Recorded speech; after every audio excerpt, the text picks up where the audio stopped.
not possible. And I talked to a lot of home builders, large national builders that are really struggling with building again.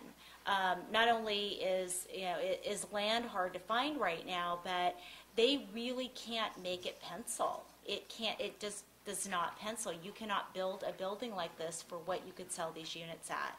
So new construction is not something that we're going to see a lot of, especially in a building like this. Single families, probably, depending on market, but when it comes to a project of this size and magnitude and quality, it's just not happening anymore.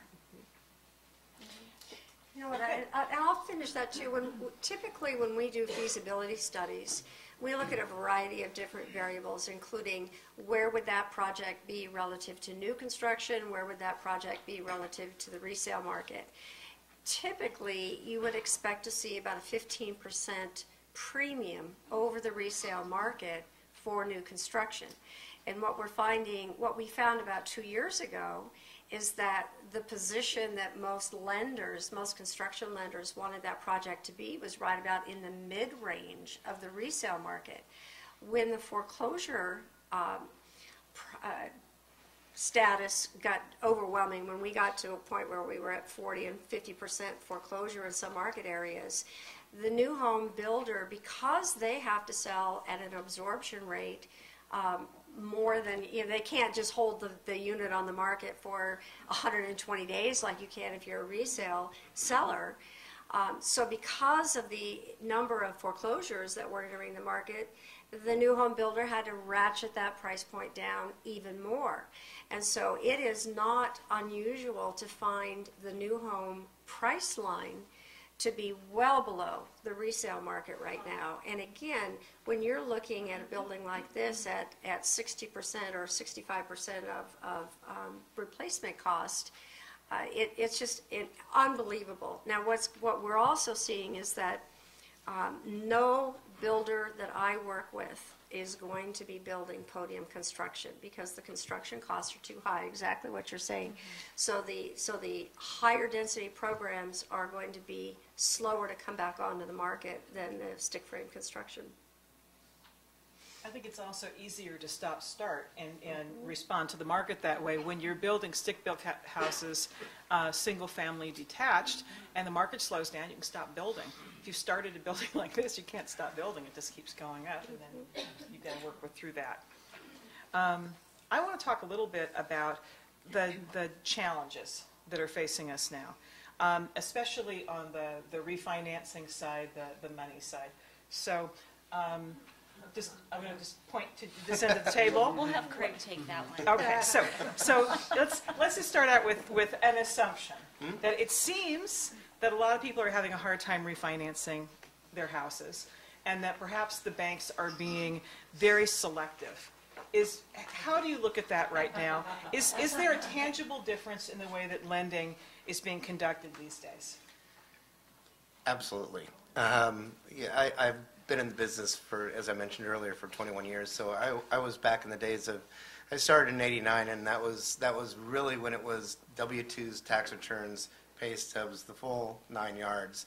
And during the course of those years, it kept consolidating to really the point of where if you had a pulse, then you got a mortgage, and it got almost ridiculous.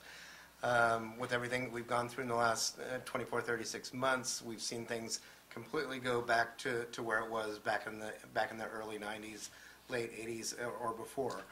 I think what banks really want to do, I know Wells Fargo really wants to make sure that they're a fair and responsible lender. They want to make sure that people are going to be able to afford their homes, not get into situations that they can't afford and be forced into a situation where we're seeing foreclosures or REOs, things of that nature.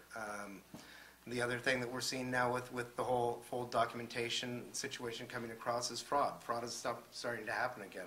Nevada used to be the top state for fraud.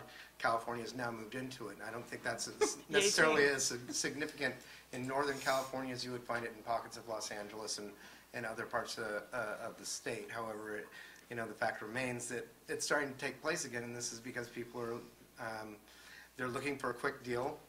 or they're looking, or they're completely desperate. So I think, yes, lending has gotten to be very, very particular about reviewing documentation, making sure that everybody's got the ability to qualify, repay the loan as the terms dictate. I don't think it's I don't think it's a detriment to the consumer. Absolutely, it's a real pain in the rear. Getting through the process these days, you know, there's no joke about that. No loan is really easy at this point, but there's a method behind the madness. It's really for the consumer's protection, it's for the bank's protection, and it's so we don't run into this whole mess that we've gotten ourselves into over the last several years. Carol, some advice. How can someone who wants to be a buyer in this current market come out ahead? How can they participate in this new market? Well, I think it depends on the market that you're looking at. So let's start with foreclosures and short sales. Probably in the East Bay, you have some of the pockets that are the most active in the nation. So whether you're in Hayward or Richmond or Dublin or Fremont or any of those areas, very low inventory. Obviously, what works and what the banks like is all cash, 10-day close as is. That's usually the champion of what works out there. And why does that work? Well, because investors come in, they absolutely want no value in that market. That's absolutely what they're looking for. They know that if they buy that property, it'll cash flow from day one, so they can rent it, and basically they will have a positive cash flow, or they can hold it and flip it. There used to be a 90-day flipping rule that HUD had that said that if you sold the property or bought it and someone else came in and needed a loan, you had to wait 90 days to do that. But that's been gone away now, so now you can buy it and basically flip that property pretty recently, so they'll make some appreciation. Sometimes they'll hold it, rent it, and they'll hold it for 3 to 5 years, and they will know that that property will be worth more just because the market is so devalued at this time. I think in the foreclosure and short sale market, you have to be able to understand that you need to be able to produce quickly, and all cash really works. If you come in and you're going to be a buyer and you need a loan in that market, then you better have a great FICO score, be able to get that loan, and realize that you probably will be competing against multiple offers, which means that you need to probably have more cash. If you're in the middle tier of the market, which is probably anything here from maybe 400,000 up to 800,000-900,000, that's a pocket of the market that's going to be very hot this coming year. Why? Because buyers see value there, and they're willing to come in now and start to pay for it. They realize that interest rates will tick up, that those markets have stabilized and are close to bottoming out, and so they want to get in because those are the best school districts, the nicest neighborhoods, good lifestyle, and what we're seeing now, unbelievably, is that 30% of those markets are all cash buyers, and people that come in have to have great FICO scores, put a lot of money down if you want to get in. The one pocket that's probably still adjusting is the higher end, and the higher end can be anything from 1.5 to 5 million. The reason why that basically is readjusting is because that market has changed enormously. It used to be the market that no matter when you bought it, it would always be worth more the next year, so people didn't worry about it. But think of what's happened to that market. A lot of people are holding back on delay because of the economy. Some people have lost their jobs. You have people that bought at the height of that market and they find they have to sell now. You're beginning to see foreclosures and short sales in that market. So that market that always was so pristine now is basically having some of the corrections that the other markets have gone through. So in that market, if you're a seller, you have to be very realistic about your pricing. We're also seeing in that market that there's a lot of cash buyers, and those that basically buy it and have a loan, they're putting 40% down. Their average mortgage rate is about 7%.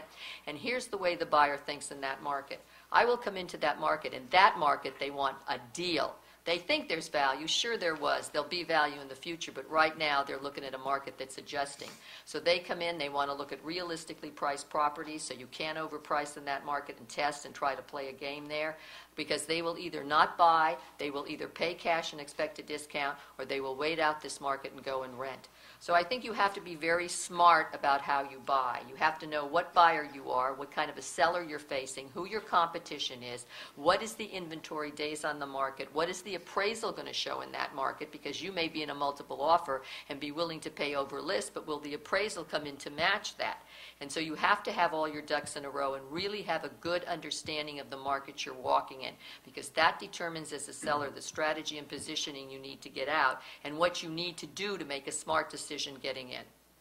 So, Leonard, I just want you to know that the next question was going to be for you, but I'm going to give it to Craig so that you have to follow her again. Unless, of course, you'd like to say, oh, Carol. Oh, he's ready.